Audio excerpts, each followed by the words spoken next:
Prabowo sekarang dalam keadaan berbahaya karena pihak Anies dan Ganjar terus-terusan menghajar Mahkamah Konstitusi dengan bukti-bukti yang Anies Baswedan bawakan.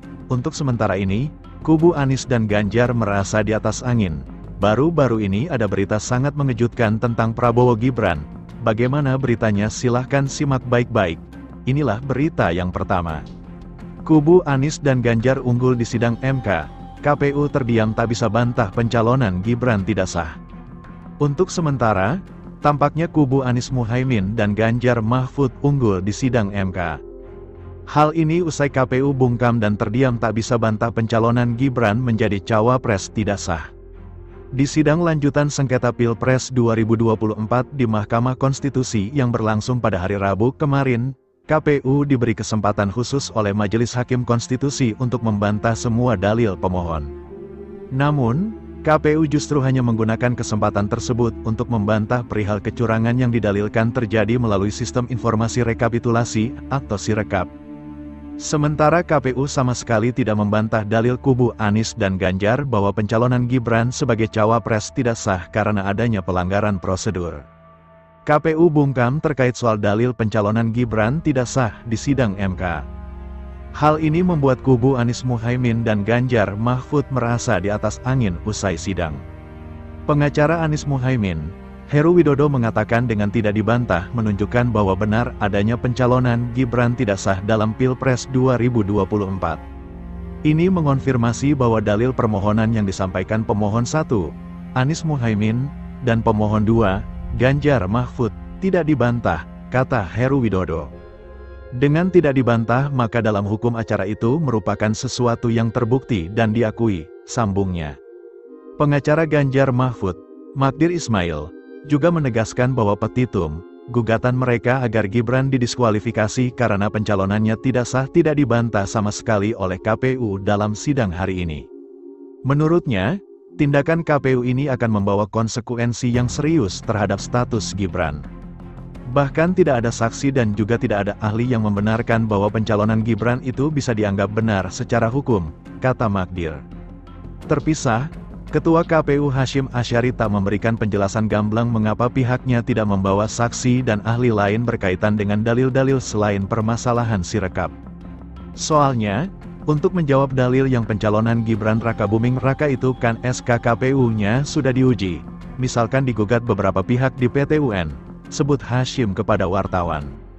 Dalam gugatannya ke MK, baik Anies Muhaimin dan Ganjar Mahfud sama-sama meminta agar pasangan Capres-Cawapres nomor urut 2, Prabowo Gibran didiskualifikasi. Gibran dianggap tak memenuhi syarat administrasi, sebab KPU memproses pencalonan Gibran menggunakan peraturan KPU nomor 19 tahun 2023. Dalam PKPU itu, syarat usia minimum masih menggunakan aturan lama sebelum putusan MK, yakni 40 tahun. Dewan Kehormatan Penyelenggara Pemilu juga telah menyatakan seluruh komisioner KPU melanggar etika dan menyebabkan ketidakpastian hukum terkait peristiwa itu. Yusril ambil alih bantahan. Sementara itu Ketua Tim Pembela Prabowo Gibran, Yusril Ihza Mahendra, mengaku bakal membantah dalil bahwa pencalonan Gibran Rakabuming Raka pada Pilpres 2024 tidak sah, karena KPU RI tidak membantahnya dalam sidang hari ini. Kami yang akan bantah mereka, kata Yusril. Yusril menilai, KPU tak membantah bukan karena mengakui dalil permohonan Anies Muhaimin dan Ganjar Mahfud soal pencalonan Gibran, tetapi karena KPU tidak ditanyakan soal itu. Ia menambahkan, pihaknya juga tidak merasa dirugikan atas bungkamnya lembaga penyelenggara pemilu itu. Yusril juga berujar bahwa pihaknya akan menghadirkan ahli untuk membantah dalil terkait pencalonan Gibran yang dianggap tidak sah.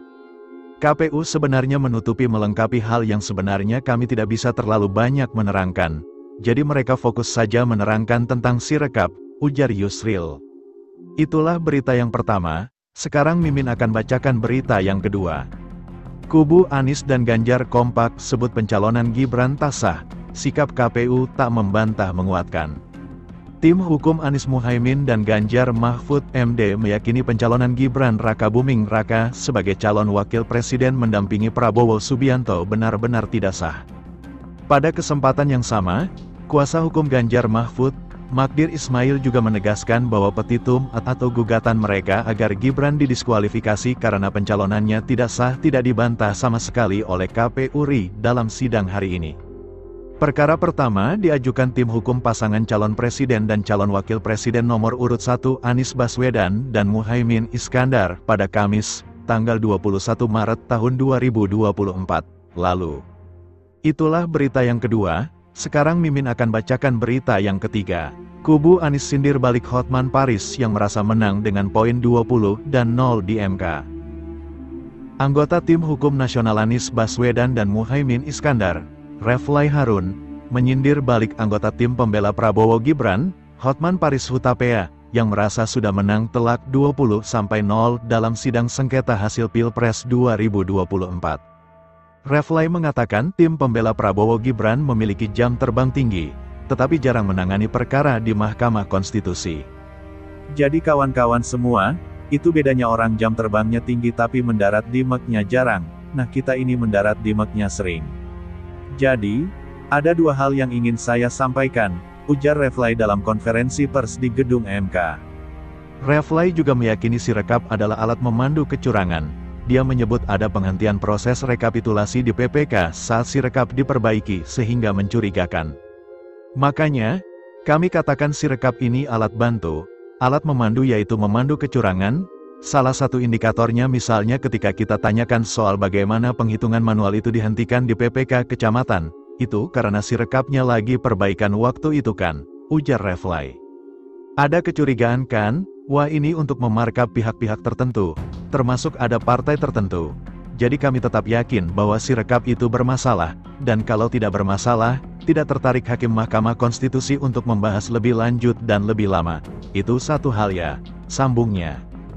Dia lalu mengatakan Hakim MK tak mungkin tertarik membahas Sirekap jika tidak ada masalah. Dia meyakini Sirekap bermasalah. Jadi tidak peduli apakah suatu pelanggaran itu sudah ditangani Bawaslu, sepanjang MK masih menganggap ada pelanggaran konstitusi sebagaimana didalilkan, maka tidak terhalang mahkamah ini untuk memproses, itu yang harus kita pahami, ungkap Reflay. Dia menegaskan pihaknya memahami hasil akhir dari KPU adalah penghitungan manual dan berjenjang. Namun, katanya, hal itu tak menutup kemungkinan jika Sirekap tetap menjadi panduan kecurangan. Tidak ada yang bisa mengontrol 823.000 lebih TPS tersebut, makanya alat bantunya adalah Sirekap. Tapi kalau Sirekap bermasalah kita nggak punya panduan, kita tidak punya patokan, bagaimana yang benarnya itu satu sisi dan mudah-mudahan nanti sisi lain termasuk juga hal-hal lain yang akan berkembang setelah ini, ujarnya. Sebelumnya, Hotman merasa sudah menang 20-0 melawan Anies dan Ganjar di MK. Dia mengatakan Sirekap yang dipermasalahkan oleh Anies dan Ganjar bukan merupakan dasar perhitungan suara dan penetapan hasil Pilpres 2024 oleh KPU.